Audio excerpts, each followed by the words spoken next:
जय भीम दोस्तों, जय भीम। हिस्ट्री रिसर्च सेंटर में आपका स्वागत है और वीडियो को आगे देखिए दोस्तों। इस वीडियो बहुत इंटरेस्टिंग वीडियो है दोस्तों और आगे इस वीडियो को कंटिन्यू पूरा देखिए और चैनल को लाइक कीजिए, सब्सक्राइब कीजिए और बेल आइकन घंटी को दबाइए दोस्तों, जिससे कि नोटिफिकेशन आपको मिलता रहे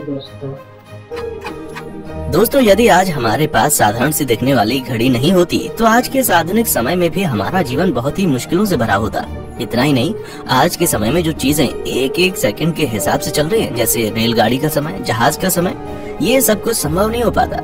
कुल मिलाकर अगर कहा जाए तो आज के समय में घड़ी के बिना जीवन का आधुनिकीकरण संभव ही नहीं था।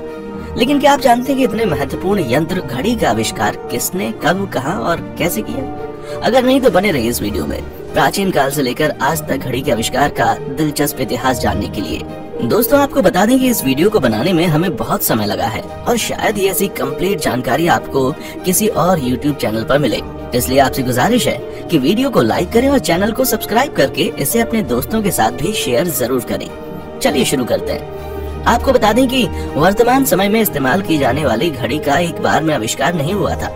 किसी ने पहले घंटे वाली सुई बनाई तो किसी ने मिनट वाली सुई। इस प्रकार विश्व में घड़ी का विकास कई चरणों में हुआ था। आज की दुनिया में हम सब लोग घड़ी की सुइयों की नोक पर दौड़ते हैं, अर्थात सभी लोग समय के हिसाब से जागते हैं, ऑफिस जाते हैं, लंच करते हैं और सोते हैं। ऐसे में सवाल उठता है कि उस समय के लोग अपनी दिनचर्या को कैसे चलाते होंगे जब घड़ी नहीं हुआ करती थी। आपको बता दें कि इतिहासकारों को इसका ज्ञान नहीं है कि जिस तरह समय के पल पल का हिसाब आज घड़ी रखती है, वो घड़ी के बनने के पहले मापा कैसे जाता था। लेकिन इतना जरूर है कि इंसान को जब से समय को समझने का एहसास हुआ तब से भी लोग शायद पहली बार घड़ी को सूरज के उगने और डूबने में ज्ञात करते होंगे। और प्रागैतिहासिक काल में कई दशकों तक मनुष्य यूं ही अपना काम करता रहा होगा।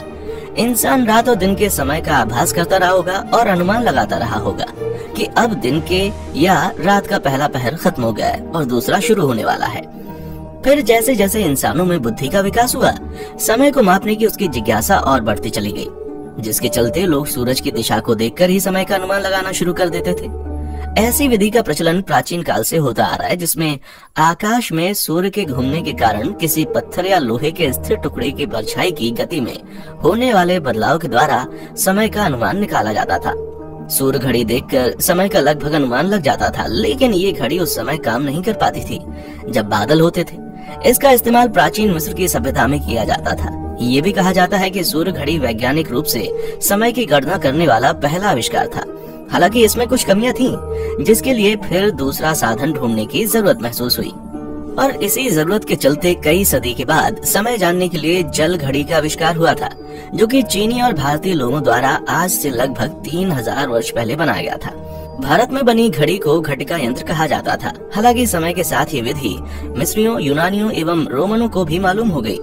जल घड़ी में 2 पात्रों का प्रयोग होता था। एक पात्र में पानी भर दिया जाता था और उसकी तली में छेद कर दिया जाता था। उसमें से थोड़ा थोड़ा जल नियंत्रित बूंदों के रूप में नीचे रखे हुए दूसरे पात्र में गिरता रहता था। इस पात्र में इकट्ठा हुए जल की मात्रा नापकर समय का अनुमान किया जाता था। बाद में कई देशों में पानी के स्थान पर बालू का प्रयोग किया जाने लगा। हाइड्रोलिक घड़ियों का आविष्कार।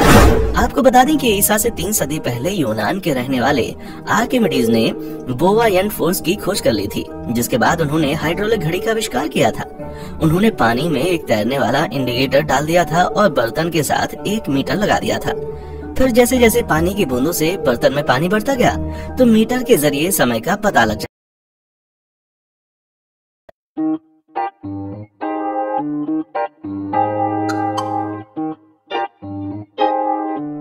जाता था। फिर इस सदी में सेबेस्टियन नाम के एक वैज्ञानिक ने पानी के जरिए ही एक घड़ी बनाई। उन्होंने एक चाबीदार घड़ी को तैरने वाले धातु पर लगाकर किसी बर्तन में डाल दिया और फिर उस छड़ के चाबी को एक चाबीदार पहिए से जोड़ दिया, जो कि पहले से ही कुछ अंकों को दर्शाती थी।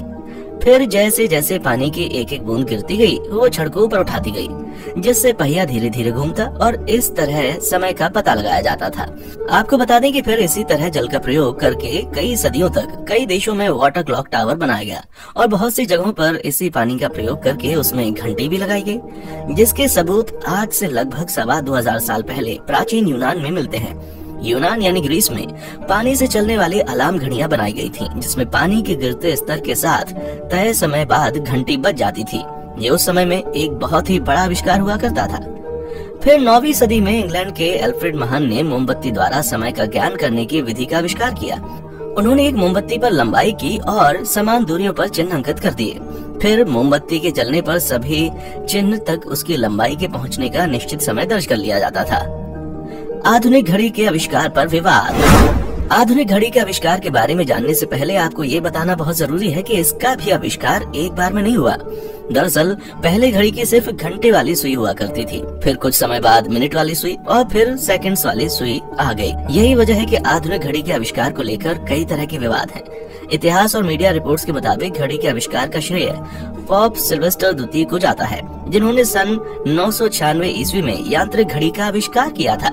आपको बता दें कि यांत्रिक घड़ियों में अनेक पहिए लगे होते हैं जो किसी कमानी, लटकते हुए भार या अन्य उपायों द्वारा चलते जाते हैं। इन्हें किसी डोलनशील व्यवस्था द्वारा इस प्रकार नियंत्रित किया जाता है कि इनकी गति एक बराबर होती थी। इनके साथ ही इसमें घंटा या घंटी भी होती थी जो निश्चित समय पर खुद ही बज उठता था और समय की सूचना देता था। यूरोप में इस घड़ी का प्रयोग 13वीं शताब्दी के मध्य में कई जगह होने लगा। हालांकि इस समय बनी ये घड़ी आज तक की कंप्लीट घड़ी नहीं थी। इसमें ना तो मिनट की सुई थी और ना ही सेकंड्स की। यांत्रिक घड़ियों का आविष्कार। आपको बता दें कि इतिहासकारों के मुताबिक सन 1300 में हेनरी डी विक ने चक्री डायल तथा घंटों से निर्देश देने वाली पहली घड़ी बनाई थी, जिसमें भी मिनट और सेकंड की सुई नहीं थी। आजकल की यांत्रिक घड़ियों को इसी श्रृंखला की संशोधित कड़ियां माना जाता है। 16वीं शताब्दी तक घड़ी जिस रूप में थी वो काफी बड़ी थी। घड़ियां बाजार, महल या किसी सार्वजनिक स्थल पर लगी होती थी, इसलिए घड़ी को एक जगह से दूसरी जगह ले जाना बहुत मुश्किल था। इतिहासकारों के मुताबिक सन 1577 में घड़ी के मिनट वाली सुई का आविष्कार स्विट्जरलैंड के जॉस बर्गी द्वारा उनके एक खगोल शास्त्री मित्र के लिए किया गया था, जिसका प्रयोग घड़ियों में किया जाने लगा। उस समय घड़ी के अंदर कलपुर्जे जैसे गियर कटिंग इंजन और स्टील निर्माण भी उतना अच्छा नहीं था जैसा आज है, और साथ ही साथ वे बहुत ही वजनी हुआ करते थे। इसीलिए समय समय पर घड़ी को छोटा और हल्का करने के लिए कई प्रयास होते रहे। आपको बता दें कि कई लोगों का मानना है कि सबसे पहले जर्मनी के न्यूरमबर्ग शहर में पीटर हेनलिन ने एक ऐसी घड़ी बना ली थी जिसे एक जगह से दूसरी जगह ले जाया जा सके। जर्मन इतिहासकारों के मुताबिक उन्हें छोटे पोर्टेबल सजावटी पीतल घड़ियों के निर्माता के रूप में जाना जाता है। वे बहुत ही दुर्लभ और महंगी घड़ी बनाया करते थे जो उस समय के बड़े लोगों के बीच फैशनेबल थे, और आपको बता दें कि कई देशों में इन्हें ही आधिकारिक तौर पर घड़ी का आविष्कारक माना जाता है। आपको बता दें कि स्पाइरल फीट मैन स्प्रिंग का प्रयोग इसी दौर में शुरू हुआ था। ये घड़ी के इतिहास का महत्वपूर्ण आविष्कार था, क्योंकि अब घड़ी निर्माता को समय की गति सही रखने के लिए भारी वजनों की जरूरत नहीं थी। लेकिन 1675 में संतुलित स्पाइरल स्प्रिंग के प्रयोग से घड़ी के समय मापने की क्षमता में काफी बदलाव आया। घड़ी अब हर घंटे यहाँ तक कि मिनट मापने में भी कारगर हो गई थी, और आकार छोटा होने के साथ साथ घड़ी के उपयोग करने के तरीके में भी परिवर्तन आ गया था। अब घड़ी फैशन एक्सेसरीज के रूप में इस्तेमाल होने लगी थी। इसका चलन तब शुरू हुआ जब इंग्लैंड के राजा चार्ल्स तृतीय ने सोने की चेन के साथ जोड़कर कोट की जेब में इसको रखा। वर्तमान में हम हाथ में जो घड़ी पहनते हैं वैसी पहली घड़ी फ्रांसीसी गणितज्ञ और दार्शनिक ब्लेज पास्कल ने बनाई थी। ये वही ब्लेज पास्कल हैं जिन्हें कैलकुलेटर का आविष्कारक भी माना जाता है। लगभग 1650 के आसपास लोग जेब में घड़ी रखकर घूमते थे। ब्लेज पास्कल ने एक रस्सी से इस घड़ी को हथेली में बांध लिया ताकि वो काम करते समय घड़ी देख सकें। आपको बता दें कि समय के साथ कई तरह की घड़ियां बनने लगी, जिसके चलते बहुत से व्यापारी घड़ी की अलग अलग तरह की डिजाइन बनाकर व्यापार में आने लगे। आपको बता दें कि पुराने जमाने में घड़ियां बहुत ही महंगी हुआ करती थी।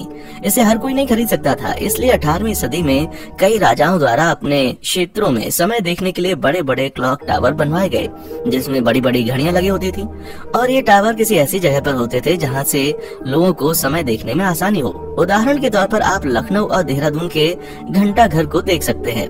भारत में समय देखने के लिए पहले से ही कई प्रयास किए गए थे, जिसके चलते 5 जगहों पर जंतर मंतर का निर्माण भी किया गया था, ताकि इनकी मदद से सूरज की दिशा और उससे बनी परछाई के आधार पर समय का पता लगाया जा सके।